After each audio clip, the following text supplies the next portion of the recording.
YouTube, let's get into another tutorial. And you know what we're going to do? We're going to do the famous 2-guard system on my guy. We're going to do a drop fade today. We're going to do a nice little part design. Nothing extra, just a nice little sauce to add to the haircut. So I always like to break the haircuts down into 4 different phases, starting with the prep work. And basically, when I'm prepping, all I'm doing is combing through the hair, getting a consultation with the client, and getting an understanding of the haircut the client is looking for. So when I'm combing through the hair, I'm noticing the texture of the hair, the growth pattern of the hair, any imperfections that might disrupt us from achieving the desired result. So since he likes to keep his hair at a nice wavelength, not too low, I have the 1 guard on there halfway open, and I'm just taking my time, taking everything down to that nice desired length. And this will be good because when we put our 1.5 guard on there, we'll really only have to go halfway open if we want to, and it'll still achieve a nice transition from going with the grain with that 1 guard halfway.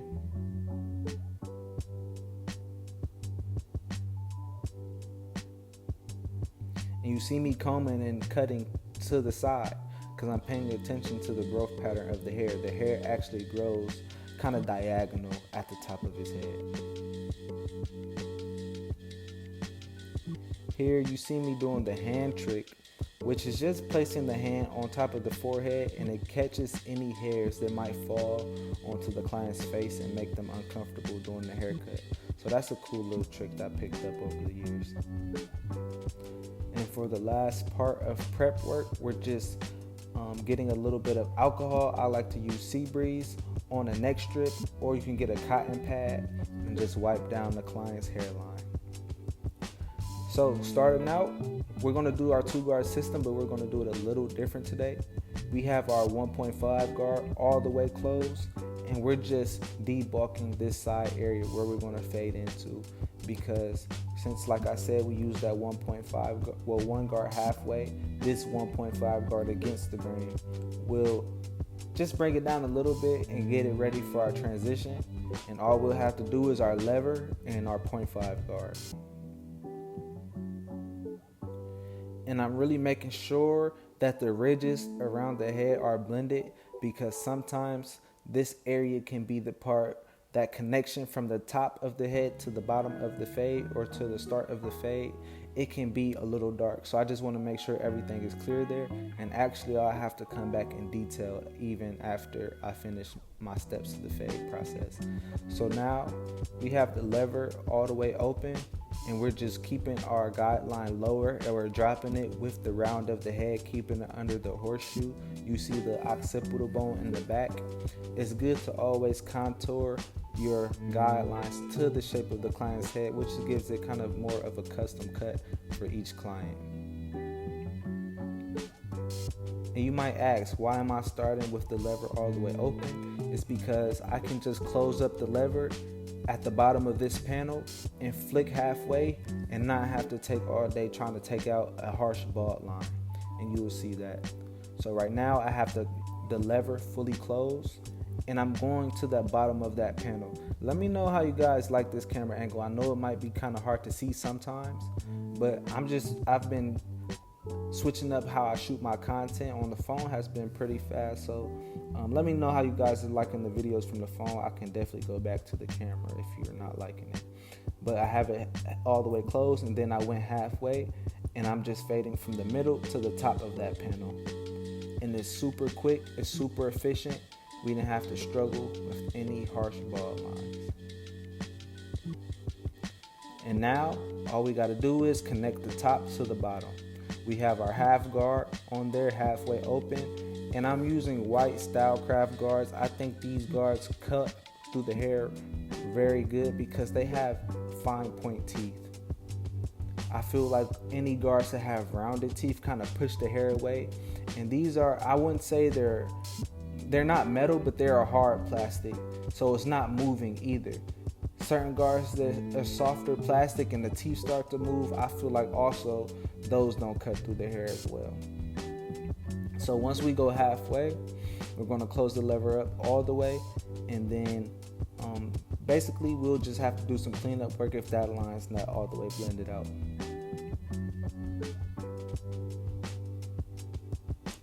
And take notice how I'm using my corners and I'm tilting my clipper. I'm not placing the blade all the way flat on the head. I'm using corners to blend out these guidelines. The only time when we're putting the clipper flat on the head is when we're placing the guidelines.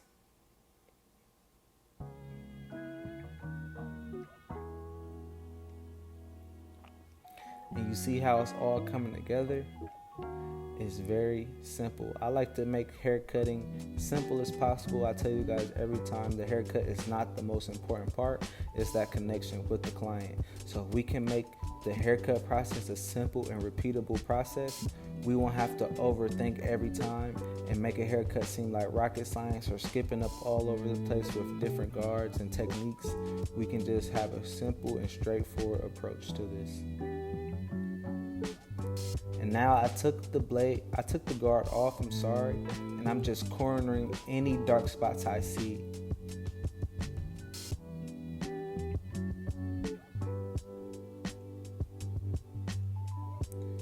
And remember, it doesn't have to be perfect for us to move on.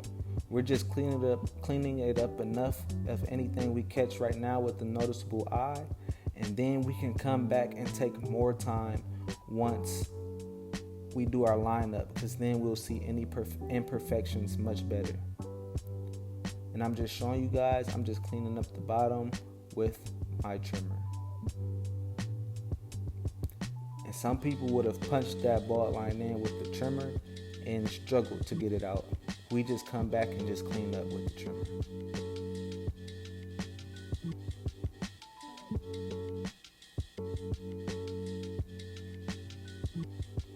And for this side, I'm doing the exact same thing. I'm gonna just let it play out.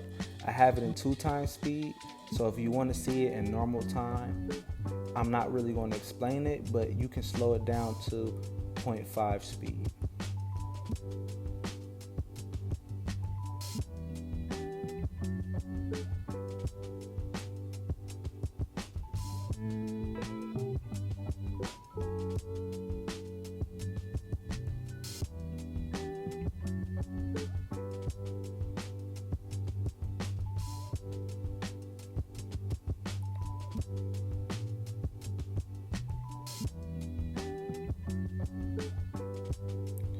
The question I want to ask you guys today is, why are you doing it for?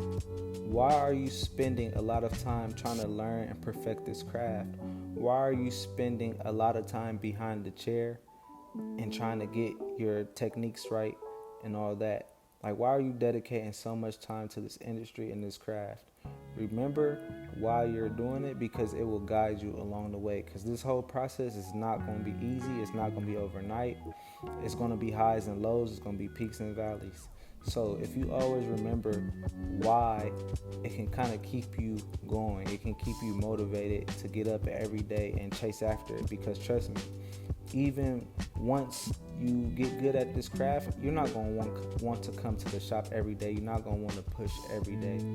But if you have some meaning and some purpose behind it, it will help you. So I just want to ask today, why are you doing it? And I actually made a video about this earlier in my channel, if you guys want to go check out that.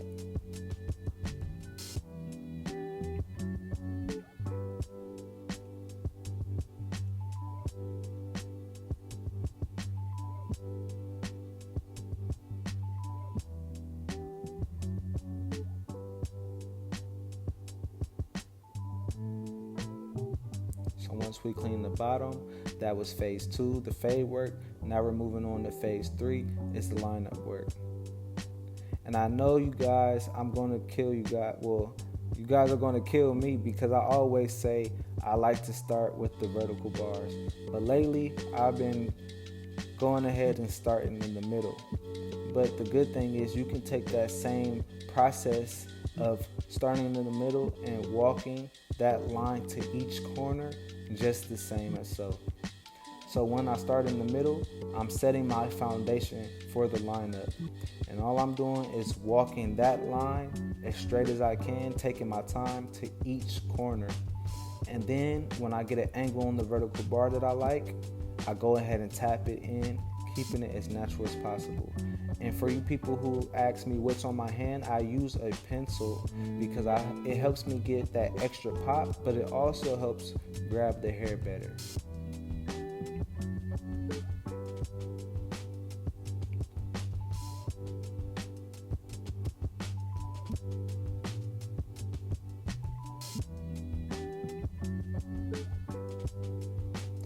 And you can see what I mean. I have that vertical bar at an angle because when you look straight at the client, or when the client looks straight into the mirror, if you try to just make it straight up and down, that lineup will actually look angled out. So you want to angle it in a little bit to look for it to appear vertical. And when we put our enhancements on there, I like to use a white card just to show you guys how much I'm actually spraying onto the client's hair. I'm actually trying to keep it super light and I want it to still look natural. I don't want it to the client to leave out my chair looking like they just got sprayed down with a paint can. I want it to give some natural pop and just bring the cut out some more.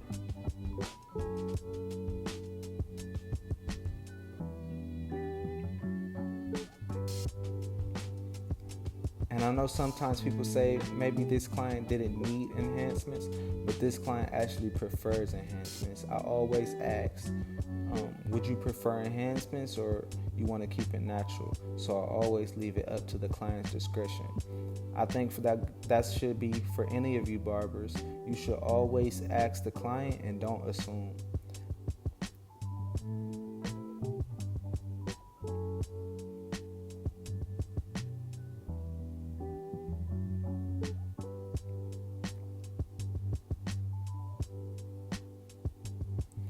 And so we're actually in our phase 4 of our prep work. After we sprayed the enhancements, we just locked it in with some holding spray, and we're just going back to sharpen everything up again with the trimmer, bring it out a little bit more, and then we're going to go back with the razor, and that's going to get any stubble, and it's also going to just make that overall lineup a little more sharp.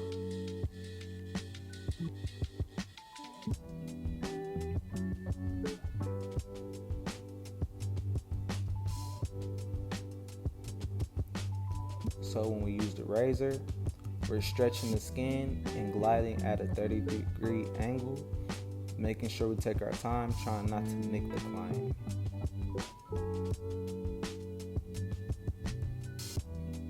And it's always good when you're using the razor just to wipe away that excess, I don't even know what to call it, just the excess hair, I guess,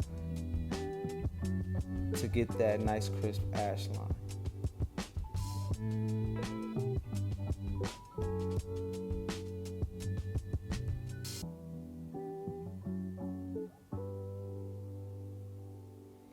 So now we're just looking at our fade, making sure we bring any dark spots.